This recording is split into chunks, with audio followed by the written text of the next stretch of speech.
Salamu alaikum wa rahmatulahi wa barakatuh. Ṣàlàáfíà lẹ wà yín tèmi. Ṣé dáadáa ni mo bá yín gẹ́gẹ́ bí èmi ọ̀pọ̀ ìbàdí tó ṣe wà lé ní dáadáa ni mo wà o. Ẹ dákun, ṣé èèyàn máa ń kọ́ ìyàwó bó ṣe èrò bó ṣe pèrò ọbẹ̀ rẹ̀, ṣé èèyàn máa ń kọ́ ìyàwó wẹ́ ilé ayé tá a wà nísìnyìí ó di pé ká máa kọ́ everybody. Yes, ó di pé ká máa kọ́ everybody. Ní in fact kìí ṣe èèyàn kan o, kìí ṣe èèyàn méjì, kìí ṣe èèyàn mẹ́ta tó yẹ yín. Ṣẹ́ṣẹ́ṣẹ́ṣẹ́ èmi on point by two Ajia. Salamu alaikum Ajia, mo ti mọ sọnù. Wọ́n mọra wọ́n máa gbúrò mi báyìí. Salamu alaikum Ajia. Ṣé lóòótọ́ ni, ṣé ó dáa kí ọkọ kó mọ bá ìyàwó rẹ̀ ṣe báyìí báyìí? Salamu alaikum Ajia. Ṣó dáa kí ìyàwó mọ bá ọkọ rẹ̀ ṣe báyìí báyìí? Ẹ̀yin èèyàn ẹ bẹ̀rù Ọlọ́run, ẹ bẹ̀rù Ọlọ́run. Mi ò fẹ́ hypocrisy, mi ò fẹ́ hypocrisy yẹn ó ní èmi on point by two ó ní èmi ò fẹ́. Tó yẹ èmi ni màá kọ́ ẹ bí inú rẹ̀ ó ṣe dùn sí ìyàwó rẹ̀. Kó èmi mo bẹ́ẹ̀ sanwó owó orí àbí ẹ wà mọ bí mílíọ̀nù nǹkan tó jẹ́ pé ẹ ti ṣe kọjá o, ẹ ti di ní dandan rẹ̀ kọjá. Àwọn míì nu hypocrite tó ń dà ní làmú ẹ ní ṣe ní ilé ìta wọn tí wọ́n bá yín fà, ìta wọn tí wọ́n bá yín là. Ẹ wà mọ ní èmi àjọ on point o, ẹ dákun tó dáa rárá kò dáa àmọ́ lọ sí ǹkà amúnisọ́lọ̀ kí n tó lọ ẹ̀yin tèmi kí n tó in fact one of the things that I even came to do, you understand, it's normal. Sherry park mi okay park mi park ọjà ni sherry báyìí sherry park mi sherry náà rí èèyàn kan ló ní o ló ń lọ bí mo ṣe mọ́ park ẹ̀ lélẹ̀ sherry báyìí tẹ́lẹ̀tẹ́lẹ̀ tí mo máa ń sọ ọ̀rọ̀ black seed tí mo bá yín sọ̀rọ̀ black seed tẹ́yìn bá rántí ẹ̀ rí i pé park yẹn kò tóbi. Màá tún padà lọ́sọ̀dọ̀ ọ̀rọ̀ wa tá à ń sọ tẹ́lẹ̀. Ẹ̀ rí i pé park yẹn rọ́bà yẹn kò ẹ̀yẹn wò ṣe rí ẹ̀ rí i pé eléyìí kò tó yẹn tó. Ẹ wo black seed, ṣẹ́yìn náà wo black seed, ṣe rí black seed lọ́mọ. Ẹ wo bó ṣe ń dán lọ́ọ̀kan, black seed lọ́mọ, black seed lélẹ̀, black seed ní 100% black seed tí mo sọ fún yín pé ó da púpọ̀ iron zinc ara rẹ̀ tó ń ṣe èròjà fún ọkùnrin gidi gan àtobìnrin ó lágbára púpọ̀ tó yẹ yín. Bẹ́ẹ̀ náà sì ni ó da fún bí blood pressure, ó da fún ó minimize diabetes, ó minimize cancer. It's so good through experience tó yẹ yín. So tẹ́ bá páàkì tí mo sọ fún tẹ́lẹ̀ kó tóbi jù yẹn lọ bẹ́ẹ̀ gbogbo èròjà tẹ́ ẹ rí nínú ẹ̀ nísìn ṣẹ́rí ẹ rí i pé kò tó báyìí tẹ́lẹ̀ bẹ́ẹ̀ iye táǹtà yẹn náà ni ṣó yẹ yín, iye táǹtà yẹn náà ni tó jẹ́ pé eléyìí kún mọ́ ó tún wá tún ṣe kí ni ó tún wá gẹ̀ǹgẹ̀n. Lílá wà ń bẹ̀, mímú wà ń bẹ̀, fífà òun náà wà ń bẹ̀, títọ́lá ó wà ń bẹ̀, ṣẹ́jú in fact ṣẹ́jú yẹn àwa lóye. Tẹ́ bá ti gbé lura báyìí kẹ́ tó mọ̀ ó kàn mọ́ ṣẹ́jú ni, ó kàn mọ́ ṣẹ́jú. Ẹ mọ bí tó mọ́ máa ṣẹ́jú yẹn ó kàn mọ́ máa ṣẹ́jú ni. So ṣe rí bó ṣe wà yìí páàkì èèyàn kan ni lẹ́yìn ìgbà tí bá fi lánàá yẹn ti tán a mọ̀ ṣe kí n dáadáa á tún wá páàkì ẹ̀ sí ibi. Tẹ́ ẹ̀ bá ti rí bẹ́ẹ̀ it's not from on point by two. Tẹ́ ẹ̀ bá ti rí bẹ́ẹ̀ ó di kí ni ó di double leather. Tẹ́ ẹ̀ bá ti rí bẹ́ẹ̀ yẹn tó yẹ yín, tẹ́ ẹ̀ bá ti rí báyìí you see it ìjọ tí n bá tó lo leather USA yìí tán pé mo ti lò tán o, èyí tí mo tún lò lélẹ̀ ni màá jẹ́ kẹ́ ẹ gbọ́, but this is how I pack it. Ṣó yẹ yín àwọn DHL wọ́n ẹ̀ṣẹ̀ wá fi tí wọ́n pack ẹ̀ but wáyé pé mọ́tò ni this is exactly how you are going to see it. Ṣó yẹ yín bẹ́ẹ̀ so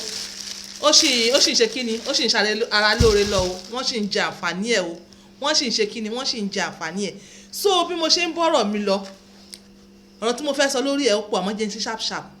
ṣé ẹ̀ṣẹ̀ ni nǹkan tó ti ń ṣe tẹ́lẹ̀tẹ́lẹ̀ tó wá sọ fún mi pé ẹ̀ṣẹ̀ ni well èmi ti tèmi nǹkan tí máa sọ o islamically nípa à ń la oko àbí à ń la òbò torí ẹ̀yìn kan sọ fún mi pé on point by two ò ṣe sọ báyìí mo ti sọ mo ti là á mo là á garara nísìn àríbi tí wọ́n kọ sí pẹ́sẹ̀ ni o wọ́n ń la oko wọ́n ń la òbò èmi ò ríbi tí wọ́n kọ sí pé ẹ̀ṣẹ̀ ni ṣóyé yín bẹ́ẹ̀ tí ọkàn rẹ ò bá mọ́ sí i wọ́n jẹ́ kí wọ́n tiẹ̀ tí ọkàn rẹ ò bá mọ́ sí fi sabilillah tí ọkàn rẹ ò bá mọ́ sí because ó dá kíyàn ṣe nǹkan kí wọ́n ní kí ló dé kó ní yes ó wù mí ṣe ni àmọ́ bíbélì o Quran o àdìtì o àárí bẹ́ẹ̀ wọ́n ló dákẹ́ báyàwó yín ṣeré ìfẹ́ ibi tẹ́ ti gbé bá ṣeré ìfẹ́ yẹn àmọ́ wọ́n ti kà á fún yín wọ́n ní tí obìnrin bá ń ṣe nǹkan oṣù ẹ yàgò fún tí ẹ mọ̀ sọ pé ẹ ń ṣeré ìfẹ́ pẹ̀lú obìnrin níbi tó ti ń ṣe gá wọ́n ní ẹ yàgò fún gbogbo orú nǹkan báyẹn tẹ́ lè bá rí ọnú Ọlọ́run lẹ́yìn ìgbà yẹn wọn ò tún sọ mọ́ o pé dídùn nú ẹni o àwọn kan wọ́n sọ pé ẹnu tí wọ́n fi ń ṣe àdúrà in fact ìwádìí tún fi tó mi láìpẹ́ pé ní inú chọ́ọ̀chì kan ṣíṣe ni wọ́n kó àwọn obìnrin kan jọ àtàwọn ọkùnrin kan pé tó bá jẹ́ pé ẹ mọ́ ń bá ọkọ yín fa oko tiẹ̀ àbí ẹ̀ ń bá ìyàwó yín fa ẹ̀ ń bá ìyàwó yín lá òbò tiẹ̀ kẹ́ ẹ wá fún deliverance ẹ dákun báwo ni pásítọ̀ yẹn ṣe mọ̀ pé wọ́n ṣe irú nǹkan bẹ́ẹ̀ yẹn báwo ni pásítọ̀ ṣe jẹ́ bó ṣe mọ̀ pé wọ́n ṣe irú nǹkan bẹ́ẹ̀ yẹn ẹ dákun fi sabilillah ẹ̀yin èèyàn bẹ́ẹ̀ ṣe ń gbọ́ mi ìfẹ́ wà hypocrite ọkùnrin àti obìnrin tó wá ń ṣerú ẹ̀ tẹ wá ní kí wọ́n stop ẹ wá ní ẹ ṣe deliverance wọn kí wọ́n dédé stop ẹ dákun ṣé wọ́n lè stop nǹkan tẹ́ ẹ rí tó jẹ́ pé ìdílé mi fi ń bàjẹ́ nìyẹn nǹkan tẹ́ ẹ rí tí ìdílé mi fi ń bàjẹ́ nìyẹn nǹkan tí wọ́n ti ń gbádùn ẹ wá sọ pé ẹ ṣe deliverance wọn kí wọ́n stop ẹ dẹ̀ ka ẹsẹ̀ Bible àbẹ́sẹ̀ Quran tó sọ fún yín pé eléyìí ibi ẹ̀ṣẹ̀ ni.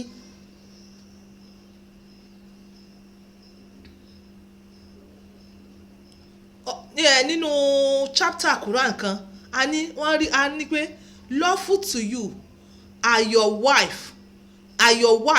and the girls you possesses if you seek for anything aside from this you become a transgressor ṣóyè yín wọn ò sọ lawful to you are your wives yẹn wọn ò sọ wípé ibi bá níbi ara ìyàwó rẹ ibẹ̀ ni wọn ò límìtì bí ara kankan ṣóyè yín wọn ò límìtì bí ara fún èèyàn kankan bẹ́ẹ̀ náà sì ni wọ́n ti sọ fún wa pé tí obìnrin bá ń ṣe nǹkan oṣù ṣóyè yín kẹ́ ẹ̀ yàgò fún ibi tí wọ́n ti ṣe gá wọ́n dẹ̀ Ànábì sallallahu alaihi wasallam ó dẹ̀ gbà láàyè pé kẹ́ ẹ ṣe foreplay pẹ̀lú ìyàwó yín ibi tẹ́ ẹ fẹnu sí wọ́n encourage pé kẹ́ ẹ fẹnu kóra yín ibi tẹ́ ẹ máa fẹnu kóra yín àmọ́ having said that ìwọ tó bá mọ̀ pé ó wà comfortable please ẹ fi kalẹ̀lẹ̀ but mo desire enter because nísìnyí bàbá àjọ ìyá àdínì bàbá àdínì wọn ò lè ṣe nǹkan tí wọ́n ṣe táwọn ò lè ṣe nínú ilé ẹ wàá gbé lọ síta ẹ lọ ṣe ta ni hypocrite ṣé ìwọ tó ní orí ọ̀fẹ́ tó gbádùn gbogbo ẹ̀ pẹ̀lú ìyàwó ẹ àtọkọ ẹ nínú ilé tó dẹ̀ mọ̀ pé eléyìí tó bá bínú lọ́dọ̀ gbèǹde àlùkìyọ́mà máa sọ fún wọn pé ìyàwó mi ni I possess all her body ọkọ mi ni I possess all his body ìyẹn ò ṣẹ̀ṣẹ̀ ẹ̀yin kan ò lè ṣe kan tẹ̀ ń ṣe ń ta ẹ̀ lè ṣe inú ilé èwo wá lẹ̀ ṣe ẹ wàá lẹ anu yín gbangba ẹ wàá bá ẹ̀mí on point by two ẹni ṣe ẹ̀ṣẹ̀ ni fún àlè ń ta àmọ́ tó bá ti jẹ́ pé nǹkan tó ń mú dùnú bẹ́ẹ̀ ni tínú rẹ̀ ó dùn ìwọ àtìyàwó rẹ̀ káwẹ̀ in court ìwọ àtìyàwó ẹ̀ alhamdulilayi rabbil alamin ẹ máa ṣe lọ ẹ má bí mi ní unnecessary ìkankan ṣẹlẹ̀ ni pé judge your heart search your heart ṣóyè yín search your heart wọ́n ní wọ́n gbà àwọn bàbá àwọn wòlíì àwọn èèyàn ńláńlá Ọlọ́run tá a gbọ́dọ̀ rí wọn níbi ìbàjẹ́ wọ́n gbà wọn mú ní hòtẹ́ẹ̀lì àwọn àfáà ńláńlá wọ́n gbà wọn mú pẹ̀lú ìyàwó torí pé kíni torí pé nǹkan tí wọ́n ojú ń tì wọ́n fa torí pé ìyàwó wọn ọjọ́ ń lọ ilé ìjọsìn pẹ̀lú wọn nítorí pé pásítọ̀ ti convince wọn àbí lèmọ́mù kan ti convince wọn pé nǹkan yìí ò dá tẹ́ẹ̀rí kanú Kùránì àbí nínú Bible ẹ wá lè ṣe pẹ̀lú ìyàwó yín ẹ wá gbé lọ síta èwo ló wá dẹ́ṣẹ̀ jù èwo ló burú jù ní ìtàn sọ yìí. So ẹ search your heart. Tó bá dẹ̀ wù yín ṣe again ẹ béèrè pé kíní yìí mo design ó máa ń wù mí, kíní yìí mọ because ó máa ń wù ẹlòmíì nínú yín, ó máa ń wù mí mo fẹ́ kí ìyàwó mi máa ṣe fún mi, kíní yìí máa ń wù mo fẹ́ kọ́kọ́ mi máa ṣe fún mi. Tẹ́ bá wá fear otherwise ṣóyé yín ẹ wá tọ̀ àwọn àfáà yín lọ. Tẹ́ bá wá tọ̀ wọ́n lọ tán ṣóyé yín tán bá wá preach ẹ̀ fún yín tí wọ́n fi Quran Arabic word tí wọ́n fi preach fún yín ẹ wá sọ fún wọn pé kí wọ́n tú níbo ló wà nínú alukurani, níbo ló wà nínú hadith, báwo ni anabi sallallahu alaihi wasallam báwo ló ṣe sọ́npẹ̀ tí wọn ò bá ti sọ́npẹ̀ tó dẹ̀ wù ẹ́ ṣe tí ò dẹ̀ di 5 pillars of Islam ẹ lọ́wọ́ tó di àti ka bible rẹ lọ́wọ́ tó sínú bible rẹ. I'm telling you go on song ọlọ́run dá wa ó sì dá gbogbo ara wa yìí pé kíni pé ká fi gbádùn ara wa náà ni. Tí ò bá ti lòdì sí ọlọ́run in court again tí ò bá ti lòdì sí nǹkan tí ọlọ́run sọ. So please don't be an hypocrite and ẹ má jẹ́ kí èèyàn kan hànà ìgbádùn ara yín, ẹ má jẹ́ kí èèyàn kan hànà ìgbádùn ara yín. In as much as God did not talk about it, Prophet Muhammad sallallahu alaihi wasallam did not talk about it, Jesus Christ did not talk about it. Àbí àwọn kan mi àwọn ayéjọ́ ká nígbà tó ṣe léyìí ọlọ́run strike ẹ̀ down àrí bẹ́ẹ̀. So ẹ dákun torí títọ́ lọ́hùn ẹ yé fa nǹkan tó ṣe ẹ yé fa lẹ́sẹ̀ mọ́ ṣóyé yín ẹ mọ́ fa lẹ́sẹ̀ mọ́. ẹ bá if it's not okay by you say it's not okay, if it's okay by you ẹ ṣe ẹ mọ̀ wá ibi tẹ́ ẹ mọ̀ sápamọ́ sí ẹ mọ̀ sápamọ́ sí ẹ̀yàn kankan ọ̀pọ̀ ti sọ bẹ́ẹ̀ ọ̀pọ̀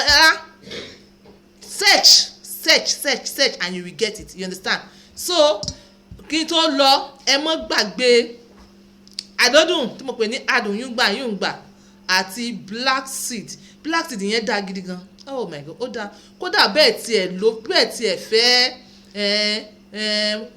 kó le ni kó gùn ni kó tó nà ni tẹ́ ẹ bá tiẹ̀ fẹ́ kó mọ̀ dùn mọ́ mi ni kí n mọ̀ ní fílẹ̀ pé kí ní pé mo fẹ́ jẹ tẹ́ ẹ bá tiẹ̀ ní gbogbo yẹn ó dá kẹ́ mọ́ ní àjẹsára, ó dá kẹ́ mọ́ ní àjẹsára. Tẹ́ ẹ bá ti ń lo black seed wàhálà lè gbó ní gbó kò sì ní ṣe kí ni mo ti mọ̀ sọ ní stop láti juicy. So this is on point by 2 using my words to help others. Bye for now.